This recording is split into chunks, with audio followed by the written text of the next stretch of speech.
Siempre pensé que mi relación con Laura era sólida.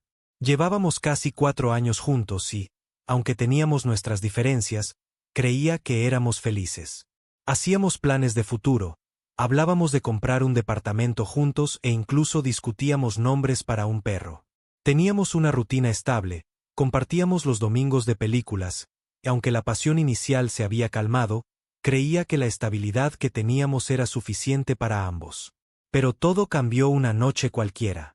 Laura se sentó frente a mí en la mesa del comedor con una expresión extrañamente serena. He estado pensando. Comenzó, y sentí un escalofrío recorrer mi espalda. Nada bueno salía de una frase como esa. Me contó que había estado leyendo sobre relaciones abiertas, sobre cómo podían fortalecer el vínculo entre las parejas al permitirles explorar su individualidad sin ataduras monógamas. Me preguntó qué pensaba al respecto. Dijo que quería probar algo nuevo, que no significaba que no me amara, sino que sentía que necesitaba experimentar. Solo somos jóvenes una vez, añadió con una sonrisa. No parecía una sugerencia, sino una decisión que ya había tomado, y yo solo era el obstáculo a superar. No podía evitar preguntarme si había alguien más en su vida, si esta conversación era una forma de justificar algo que ya estaba sucediendo. No tenía pruebas, pero la seguridad con la que hablaba, la falta de vacilación en su voz, me hacían sentir que esta idea no había surgido de la nada. Tal vez era solo una sospecha infundada, pero la seguridad con la que hablaba y la falta de dudas en su rostro me hacían creer que esta idea no había surgido de la nada.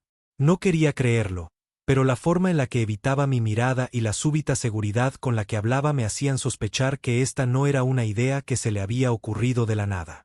Era evidente que ya había tomado su decisión y que mi opinión era solo un trámite. Y aún así, como un idiota, acepté. Intenté razonar con ella. Le pregunté si se sentía insatisfecha o si había alguien más. Juró que no, que esto era por nosotros, que aún me amaba. Me aferré a la idea de que tal vez esto era solo una fase, que pronto se daría cuenta de que no necesitaba ver a otros para valorar lo que teníamos. Al principio, intenté hacerme el despreocupado. No iba a ser ese tipo que pone reglas y restricciones. Pero no pasó ni una semana antes de que Laura tuviera su primera cita. Luego otra. Y otra. Se arreglaba más de lo habitual, compraba ropa nueva y siempre regresaba a casa con una sonrisa que ya no era para mí. Intentaba actuar como si nada pasara, pero la distancia entre nosotros se hacía cada vez más evidente. Incluso comenzó a responder menos mis mensajes, a cancelar planes conmigo para salir con sus nuevas citas. Se había convertido en una persona distinta. Ya no era la Laura que conocía, la que se emocionaba por una noche tranquila en casa. Ahora parecía más interesada en la validación externa que en lo que compartíamos. Yo, por otro lado, no salía con nadie. No porque no tuviera la oportunidad, sino porque simplemente no me sentía capaz. Me debatía entre la confusión y la traición, preguntándome cómo la persona que decía amarme podía estar tan emocionada con la idea de estar con otros. La idea de sentarme frente a otra persona en una cita, fingiendo estar emocionado por conocer a alguien nuevo, me parecía agotadora. En cambio, pasaba mis noches en casa, sintiendo que el espacio que compartíamos Laura y yo se volvía más frío y vacío con cada una de sus ausencias. Era una sensación extraña, como si poco a poco me estuviera convirtiendo en un extraño en mi propia relación. No tenía ganas. No me sentía emocionado por la idea de conocer a alguien nuevo porque, sinceramente, lo único que quería era que todo volviera a ser como antes.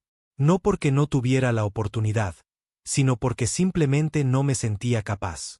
La idea de sentarme frente a otra persona en una cita, fingiendo estar emocionado por conocer a alguien nuevo, me parecía agotadora. En cambio, pasaba mis noches en casa, sintiendo que el espacio que compartíamos Laura y yo se volvía más frío y vacío con cada una de sus ausencias. Era una sensación extraña, como si poco a poco me estuviera convirtiendo en un extraño en mi propia relación. No tenía ganas. No me sentía emocionado por la idea de conocer a alguien nuevo porque, sinceramente, lo único que quería era que todo volviera a ser como antes. Fue entonces cuando entró en escena Carla, la hermana menor de mi mejor amigo. Siempre habíamos sido cercanos, pero nunca pasó de una amistad casual. Pero ahora, por primera vez, sentí que alguien realmente me veía. Me escuchaba. Me entendía. Y lo más importante, se preocupaba genuinamente por cómo me sentía. Me ofreció apoyo sin juzgarme, sin decirme qué debía hacer o cómo debía sentirme. Era una sensación nueva y reconfortante. Con ella, no tenía que fingir que estaba bien. Al principio, nuestros encuentros eran casuales, una charla después del trabajo o una caminata sin mayor intención. Pero poco a poco, nos fuimos acercando más. Nos encontrábamos buscando excusas para vernos, para compartir una comida o simplemente hablar sobre nuestras vidas. Fue en esos momentos cuando empecé a darme cuenta de que no solo me sentía cómodo con ella, sino que también me hacía sentir valorado. Con el tiempo, Carla y yo comenzamos a vernos más seguido. No era solo que me entendiera, sino que me hacía sentir visto, valorado. No era una persona que tenía que esforzarme en impresionar, sino alguien con quien podía ser yo mismo. Fue un alivio después de meses de sentirme invisible en mi propia relación. Una noche, después de muchas copas y risas, terminamos besándonos. Y luego, todo escaló. No era solo el contacto físico, era la sensación de ser importante para alguien otra vez. No me había dado cuenta de lo solo que me había sentido hasta que estuve con ella. Sentí que alguien realmente quería estar conmigo, no solo cuando le convenía, sino siempre. Y por primera vez en mucho tiempo, sonreí de verdad. Me sentí culpable al principio. Pero también, por primera vez en meses, me sentí querido. Carla no era una simple distracción. No era alguien con quien me vengaba de Laura. Ella estaba ahí porque quería estar conmigo, sin condiciones, sin buscar excusas para explorar otras opciones. Y eso era lo que siempre había querido.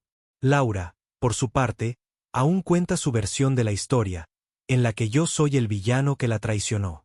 Al principio, me molestaba escuchar cómo tergiversaba los hechos para hacerme quedar como el culpable.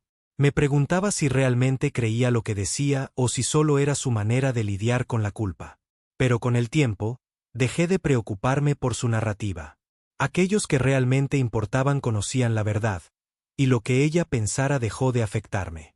Aprendí que no puedo controlar la percepción de los demás, solo mi propia paz.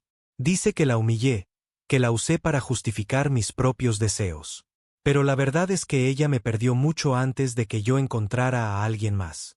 Y lo más irónico de todo es que, al final, fui yo quien realmente encontró la libertad que ella decía buscar. A veces me pregunto qué habría pasado si hubiera dicho que no desde el principio. Tal vez me habría ahorrado meses de angustia, de noches en vela preguntándome en qué fallé. Pero también sé que, sin este doloroso proceso, nunca habría entendido mi propio valor. Aprendí que decir no es perder, sino protegerse. Que amar no significa aguantar cualquier cosa en nombre de una relación. Y que, al final, lo más importante es elegirte a ti mismo cuando la otra persona deja de hacerlo. Si hubiera defendido mis sentimientos en lugar de intentar complacerla. Pero luego miro a Carla, la forma en la que me mira, y sé que todo esto me llevó a donde realmente debía estar. Y por primera vez en mucho tiempo, no cambiaría nada de lo que pasó. Aprendí que el amor no debería hacerte sentir como una opción de respaldo. No se trata de mendigar atención o conformarse con las migajas de alguien que busca validación en otros. Mereces estar con alguien que realmente te valore y que quiera compartir su vida contigo sin condiciones ocultas. Quizás Carla y yo tengamos un futuro juntos, quizás no, pero lo que sé con certeza es que nunca volveré a aceptar menos de lo que merezco. Si te ha atrapado esta historia y quieres seguir descubriendo más relatos impactantes, no olvides darle like, compartirlo con tus amigos y suscribirte al canal. Activa la campanita para no perderte ninguna de nuestras historias. Cada semana te traemos nuevos casos que te harán ver la realidad desde otra perspectiva.